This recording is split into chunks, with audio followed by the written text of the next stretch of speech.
عزیزان گرامی وقار، مجھے یاد ہے بچپن میں جب چھوٹے تھے تو رمضان میں روزانہ اسکول جانے کے بعد یہی چیزیں ہوتی تھی، تیرے کتنے روزے ہوئے، تیرے کتنے روزے ہوئے ہیں۔ ہر ایک کے روزے ہی ایک دوسرے کو پوچھتے رہتے۔ لیکن ہو سکتا ہے آپ کے ساتھ بھی ایسا ہوتا رہا ہوگا، سارے دوست جیسے 10 رمضان آ گئے، 15 رمضان آ گئے، ہر ایک کو پوچھتے رہتے ہیں کتنے ہوئے۔ کسی کے 7 ہوئے، کسی کے 10 ہوئے، کسی کے 12 ہوئے، اور کوئی کہتا ہے پورے ہوئے ہیں، اب تک کے پورے ہوئے ہیں۔ ہم بھی اس وقت سنتے تھے، ایک دوسرے سے بات کرتے تھے، لیکن اس وقت ایک دوڑ رہتی، اور گھر میں آ کر جھگڑا بھی کرتے، فلاں کے تو 10 ہو گئے، مجھے سحری میں ضرور اٹھانا، نہیں تو میں اس کے پیچھے پڑ جاؤں گا، میں اس کا پیچھے ہو جاؤں گا۔ تو یہ دوڑ کہاں سے آئی؟ یا آپسی ماحول سے ہی آئی۔ یہی انوائرمنٹ ہم چاہتے ہیں کہ نیکیوں میں سبقت لے جانے کا انوائرمنٹ ہو جائے، ماحول ایسا ہو، دوڑ لگے، صرف رمضان میں نہیں، تلاوت قرآن میں بھی۔ میں آپ کو بتاؤں، آج تقریباً 6 سال سے زیادہ کا عرصہ ہو گیا ہوگا ہماری ذکر کی محفل کو۔ اس سے قبل مدینہ جامع مسجد میں بھی ذکر کی محفلیں ہوتی رہیں، اس کے بعد پھر یہاں پر ایک ایسے بندے کو میں جانتا ہوں، ان پچھلے 6 سالوں سے لے کر آج تک ذکر کی ایک محفل بھی اس کی ناغہ نہیں ہوئی۔ اب تک جتنی محفلوں میں میں حاضر رہا، اتنی محفلوں میں وہ بھی حاضر ہے۔ یہ اس لیے میں عرض کر رہا ہوں کہ لوگ اپنے اپنے ریکارڈ بنانا چاہتے ہیں، کاش ان معاملات میں بھی کوئی ریکارڈ مینٹین کرے کہ میری یہ چیز مس نہیں ہونی چاہیے، میری یہ چیز برابر ہونی چاہیے، تو اس میں آپ کو اس قدر بلندیاں ہوں گی، جو صحابہ کا ماحول تھا وہ قائم ہو جائے گا۔ صحابہ کے درمیان یہی ماحول تھا۔ حدیث پاک میں ملتا ہے، صحابہ کرام مسجد نبوی میں جمعہ کی نماز کے لیے جو آتے، پہلی صف کا ثواب ہے نا، حضور پاک صلی اللہ تعالیٰ علیہ وسلم نے صرف ایک بار یہ ارشاد فرمایا کہ اگر میں تمہیں بتا دوں کہ پہلی صف میں نماز پڑھنے کا ثواب کیا ہے، تو اس پہلی صف میں آنے کے لیے تم سب آپس میں تلوار بازیاں کرنے لگ جاؤ گے، جنگ ہو جائے گی تمہارے درمیان۔ تو حضور پاک صلی اللہ علیہ وسلم نے اتنا فرمایا تھا، لیکن تلواریں تو نہیں نکلتی تھی صحابہ کی۔ لیکن جمعہ کی نماز کے لیے جو صحابہ مسجد نبوی میں آتے تھے، جانتے ہیں وہ کب آتے؟ فجر کی نماز میں آ جاتے تھے۔ جو فجر کی نماز میں حاضر ہوا، اسے جمعہ کی نماز پہلی صف میں ملی۔ تو یہ دوڑ تھی۔ اور اس کے علاوہ صحابہ کا معمول یہ تھا کہ وہ کسی چیز میں پیچھے نہیں رہنا چاہتے تھے۔ وہ نبی پاک صلی اللہ تعالیٰ علیہ وسلم کی محفلوں کو کاؤنٹ کرتے ہیں، کس نے کتنی محفل اٹینڈ کیا ہے، اس میں اس کی فضیلت بھی تھی۔ حضور پاک صلی اللہ تعالیٰ علیہ وسلم کے ساتھ کتنے سفر کیے، کس نے کتنے جنگوں میں شرکت کی، اسی اعتبار سے ان کے مقامات ہیں۔ کوئی صحابی ہیں جو حضور پاک صلی اللہ تعالیٰ علیہ وسلم کے ساتھ 10 جنگوں میں شریک رہے، کوئی 12 جنگوں میں شریک رہے، اور کچھ صحابہ ایسے ہیں جنہوں نے حضور کی ہر جنگ میں شرکت خود فرمائی۔ جتنے غزوات میں حضور تھے، اتنے غزوات میں وہ بھی تھے۔ صحابہ ان کو اتنی قدر کی نگاہ سے دیکھتے اور کہتے، ان کے مقام کو تو کوئی پہنچ ہی نہیں سکتا۔ یہ ماحول ہو، ایک دوسرے پر سبقت لے جانا نیکیوں میں، یا بے حیائیوں کا دورہ ہے۔ یہاں پر اکثر نوجوان یہ چاہتے ہیں کہ وہ آدھا بے حیا ہے تو میں پورا بے حیا بن جاؤں۔ نعوذ باللہ۔ دنیاوی اعتبار سے میں کمپٹیشن کرو گے، مقابلہ آرائی کرو گے تو ذلت کی طرف جاؤ گے، بہت زیادہ عمیق غار میں گر جاؤ گے۔ جانتے ہو آج اسی دکھاوے کے چکر میں، ریاکاری کے چکر میں پورا معاشرہ تباہ ہو رہا ہے، پورا معاشرہ برباد ہو رہا ہے۔ لوگوں کو دکھانے کے لیے کتنے کام ہو رہے ہیں آج جاؤ ہماری شادیوں کے محلات دیکھ لو، پارٹیاں دیکھ لو، تمہارے برتھ ڈے کی پارٹیاں دیکھ لو، یہ سب ایک دوسرے کو دیکھ کر اپنی بڑھوتری بیان کرنا اور اپنی بڑائی ظاہر کرنے کا ہی ایک ہی مقصد رہ جاتا ہے۔ سب کا حال یہی ہے، اس میں دوڑ کیوں لگا رہے ہو؟ تم جتنا بھی دوڑو گے دنیا میں کسی سے پیچھے ہی رہو گے، کتنا کر لو گے؟ کسی صاحب نے اپنی بیٹی کی شادی میں 10 لاکھ روپے خرچہ کیے، آپ نے دیکھا اتنا ڈیکوریشن ہے، اتنا فلاں ہے، اتنا فلاں ہے، اسی دن سے آپ کے دل میں یہ تمنا جاگنے لگی میں 15 لاکھ کر کے دکھاتا ہوں۔ تیسرا کھڑا ہوا، وہ کہا کہ میں 20 لاکھ خرچہ کر کے دکھاتا ہوں۔ ان تمام چیزوں میں کیا کمپٹیشن نہیں ہے، بلکہ باپ جو خرچہ کرتے ہیں وہ اپنی جگہ پر، خود نوجوان کو یہ فکر ہے میرا دوست اتنا خرچہ کیا تھا میں اتنا کروں۔ یعنی تم شادی اپنی زندگی کے لیے نہیں، اس کو دکھانے کے لیے کر رہے ہو۔ یہی تو دوڑ ہے، اپنے لیے نہیں کر رہا ہے بندہ۔ بہت ساری چیزیں ایسی ہیں دوسروں کو دکھانا ہے، دوسرے سے مجھے آگے بڑھ کر کے دکھانا ہے، اس سے بہتر مجھے کر کے دکھانا ہے۔ دنیا میں اس سے بہتر کے چکر میں تم لٹ گئے، لیکن بہتر نہیں ہو پایا۔ کبھی آپ نے یہ سوچا کہ میرے اتنے اخراجات ہو گئے، اتنا میں نے لوگوں کو دکھانے کے لیے پتہ نہیں کیا کیا کھانے بنائے اور سب کھائے اور گٹر میں پھینک کر چلے گئے؟ کوئی ایک بندہ ایسا ہے جو زلزلہ متاثرین اور دیگر فساد متاثرین جن کے گھر بار تک نہیں ہیں، ایک بندہ ایسا ہے جو روزانہ 10 فقیروں کو کھانا کھلاتا ہے، کوئی 100 مسکینوں کو کھانا کھلا کر آتا ہے۔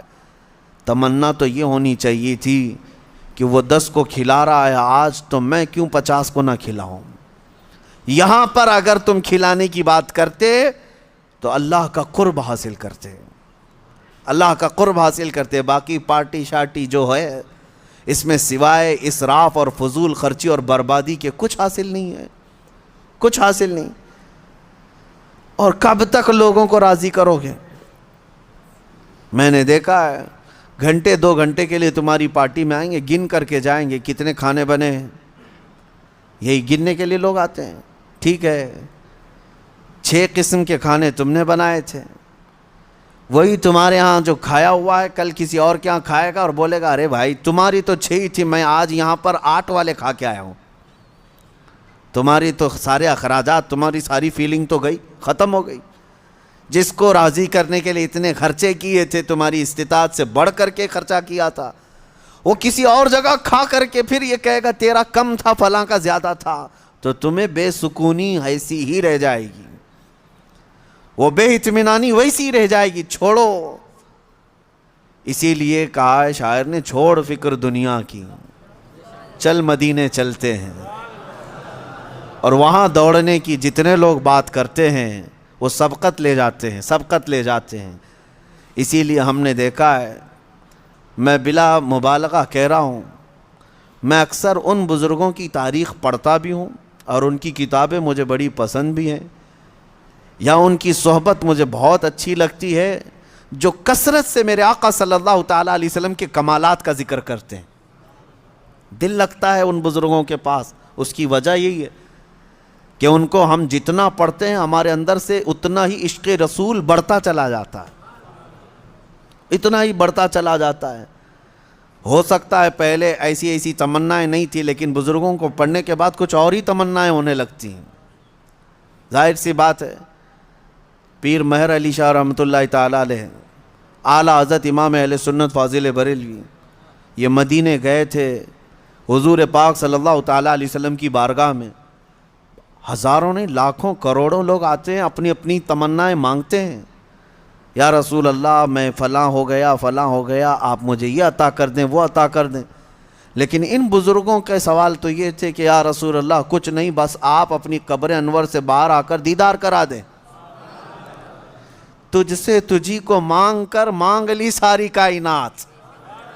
ان کا فلسفہ یہ تھا، تجھ سے تجھی کو مانگ کر مانگ لی ساری کائنات۔ وہ اپنے ہو گئے تو رحمت پروردگار اپنی۔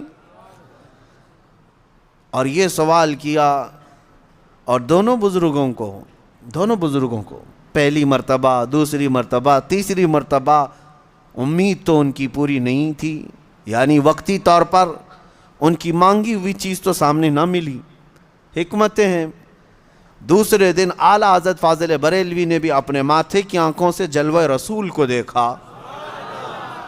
پیر مہر علی شاہ صاحب مدینے سے رخصتی ہو گئے، یہ کہتے ہوئے کتے مہر علی کتے تیری سنا، گستاخ آنکھیں کتھی جا اڑیاں، اے مہر علی کہاں تیرا منہ اور کہاں وہ مقام، تیری آنکھیں کیا اس لائق ہیں کہ تو دیکھنے کی تمنا کر بیٹھا۔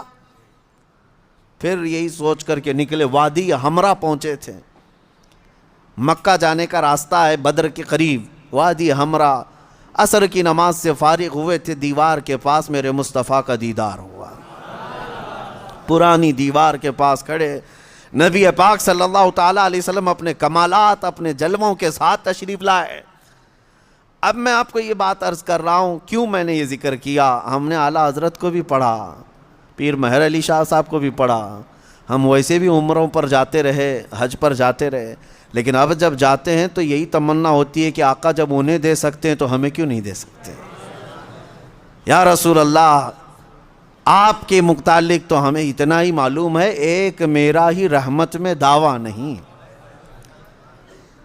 اور ہمارا حال اگرچہ ان بزرگوں کے برابر کا نہیں ہے، وہ پہنچے ہوئے عاشقان رسول ہیں، کمالات ہیں، ان کی عبادات ہیں، سب کچھ اپنی جگہ پر ہے، لیکن اتنی بات تو پکی ہے، رسول گنہگاروں کے بھی تو ہیں، امتی تو ہم بھی ان کے ہیں۔ نبی پاک صلی اللہ تعالیٰ علیہ وسلم کی بارگاہ میں یہ تمنا کرنا اور اس طرح کی التجا کرنا کس نے سکھایا؟ انہی بزرگوں کی تاریخ نے سکھایا۔ اسی لیے میں کہتا ہوں، ایسوں کو دیکھو کہ تمہیں نیکیوں کی طرف بڑھنے کا شوق پیدا ہو جائے، ایسوں کو دیکھو، ان لوگوں کو نہ دیکھو جو دنیا میں مست ہیں، مگن ہیں، کوئی ناچ رہا ہے، کوئی تھرک رہا ہے، تم ان کو دیکھ کر کے یہ سوچنے لگتے ہو کہ مجھے بھی ایسی زندگی گزارنی چاہیے۔ شیطان تمہیں نیچے کی طرف لاتا ہے۔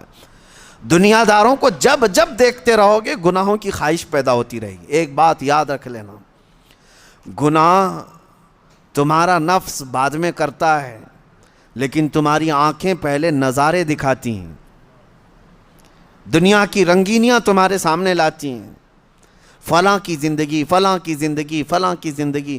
آپ کیا سمجھتے ہیں ٹی وی، یہ تمام چیزیں جو لائی گئی ہیں، ٹیلی ویژن، پوری دنیا بھر کی عیاشی تمہارے آنکھوں کے سامنے لائی جاتی، کیوں؟ یہ شیطان اچھی طرح یہ جانتا ہے کہ یہ نفس پر ہزار کنٹرول کر لے گا، لیکن اپنی آنکھوں پر کنٹرول کرنا اس کو بہت مشکل ہے، اور جہاں یہ نگاہیں بہکی، پھر یہ نگاہوں کے اثر میں اس کا پورا نفس بھی وہی کام کرے گا۔ آج یہی حالات ہیں میرے عزیز، اسی لیے دیکھو، مگر ان کو دیکھو جو میرے مصطفیٰ کے دیوانے ہیں، ان کو بار بار دیکھتے رہو، بار بار سنتے رہو۔ تمہیں جنت کی طرف بھاگنے کا شوق پیدا نہ ہوا تو مجھے پتہ نہ، ان کو بار بار دیکھو۔ اور یہ دنیا داروں کو جتنی بار دیکھو گے، دنیا میں جینے کی ہوس بڑھتی چلی جائے گی، نہیں مجھے اور جینا ہے، اور چھوٹی چھوٹی چیزوں سے ڈرنے لگو گے، ارے نہیں ابھی تو مرنا نہیں ہے، مجھے ابھی اتنا بنگلہ بنانا ہے، مجھے ابھی یہ کرنا ہے۔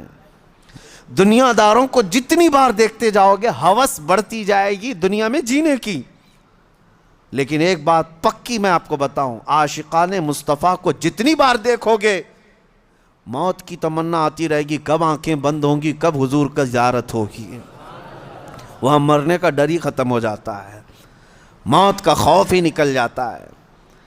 اسی لیے میرے عزیزو، یہ فیصلہ تمہارے ہاتھ میں ہے کہ اب بچے ہوئے جو زندگی کے دن ہیں کس طرف دوڑتے ہو۔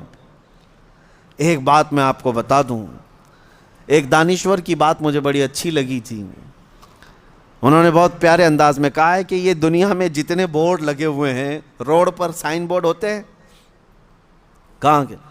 پونا کا 140 کلومیٹر، بنگلور کا بورڈ ہے، دلی کا بھی ہوگا، احمد آباد کا بھی ہوگا۔ ان دانشوروں نے کہا یہ تو سب یوں ہی لگے، سارے راستے قبرستان ہی جاتے ہیں۔ کوئی راستہ کسی شہر نہیں جاتا، تھوڑے دیر کے لیے جاتا ہے، لیکن سارے راستے جس راستے پہ بھی چلو پہنچو گے قبرستان، جانا وہیں ہے سب کو۔ یہ حقیقت ہے یا نہیں؟ کسی بھی راستے پر جاؤ لیکن آخری منزل تمہاری کہاں ہے؟ وہ قبرستان ہے۔ جب وہاں جانا طے ہے میرے عزیزو، کب تک ہم اپنے اس نفس کی غلامی میں رہیں؟ نکل آؤ۔ کچھ گناہ ایسے ہیں جو ایسے داغ چھوڑ جاتے ہیں، ایسے زخم دے جاتے ہیں کہ مرنے کے وقت وہ درد اور وہ ٹیسیں اٹھنے لگ جائیں گی۔ اسی لیے یہ محفلیں بار بار ہم منعقد کرتے ہیں کہ نبی پاک صلی اللہ تعالیٰ علیہ وسلم کی سنت مبارکہ ہے کہ انسان کی فطرت میں نفس کا غلبہ آتا ہے تو یہ دنیا کی طرف چلا جاتا ہے، اور اس کو ایک بار نصیحت کرو تو پھر یہ دنیا سے باز آ جاتا ہے۔